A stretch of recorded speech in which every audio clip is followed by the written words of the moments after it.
Your Majesty, Excellencies, distinguished delegates, ladies and gentlemen, friends from across our ASEAN community, good morning.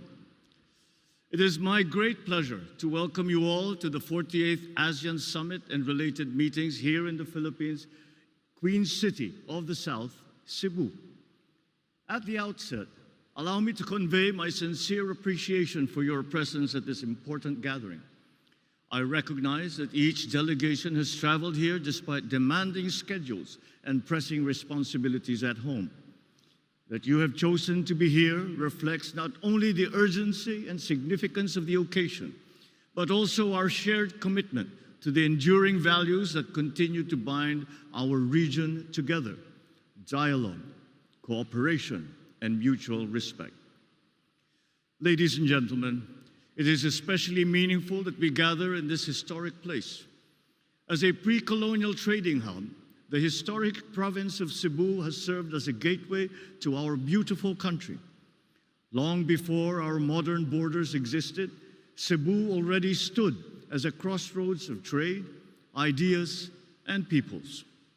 Half a century ago, Cebu witnessed the birth of Philippine international connectivity, the introduction of a lasting spiritual and cultural heritage, and the beginnings of a major regional hub. 20 years ago, within these very grounds, leaders of our region signed the Cebu Declaration on the blueprint of the ASEAN Charter, which marked significant progress in transforming ASEAN's cooperation framework into a stronger, more coherent institutional architecture, laying the essential groundwork for the eventual signing of the ASEAN Charter in 2007. It is therefore a fitting place for our summit, providing us with a valuable opportunity to advance regional cooperation, economic resilience, and sustainability under the Philippine chairship anchored on the theme, Navigating Our Future Together. Ladies and gentlemen, we once more find ourselves here in Cebu at a defining moment in our shared journey. As we gather then for an important milestone, so do we stand together today to demonstrate ASEAN's capacity to respond with unity, with wisdom, with resolve, at a time when our region is once again faced with profound uncertainty. For we meet at a time of considerable challenge. Across our region and beyond, nations continue to navigate an increasingly complex global environment. The increasingly volatile situation in the Middle East has impacted our region, challenging us to remain agile in the face of the uncertainties which threaten lifestyles, livelihoods, and lives. Many of our countrymen continue to look to us, their leaders, not only for stability, but for reassurance and for hope.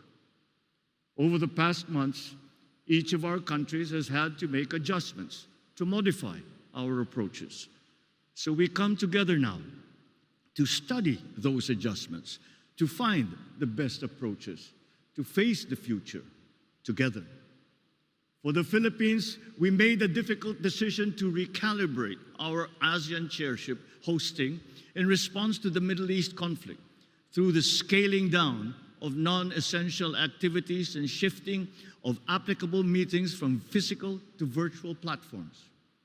Despite the said calibration, we strive to remain responsive to the needs of our ASEAN community and focused on fulfilling our chairship goals. The work of ASEAN must continue, not despite the challenges, but because the times demand our answers to those challenges, for our peoples, for our countries, for ASEAN. My appreciation extends to ASEAN and our partners in ASEAN, because despite facing deep challenges of your own, you have come to support us and to work with us to respond to this crisis. We have strengthened our coordination where possible. Our foreign, economic, agriculture, and energy ministers have met to lay out plans with their sectors.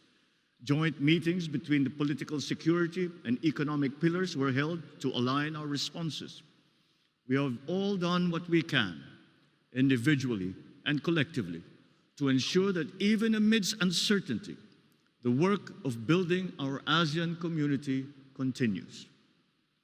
Ladies and gentlemen, our theme of navigating our future together has always held true for ASEAN.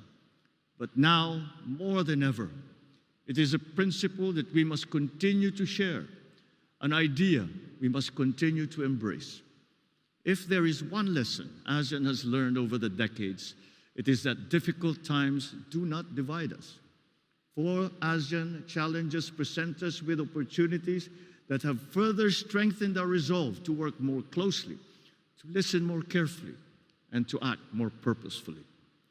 This summit gathering is evidence of that commitment. It reflects our shared understanding that, especially in moments of difficulty, engagement remains essential.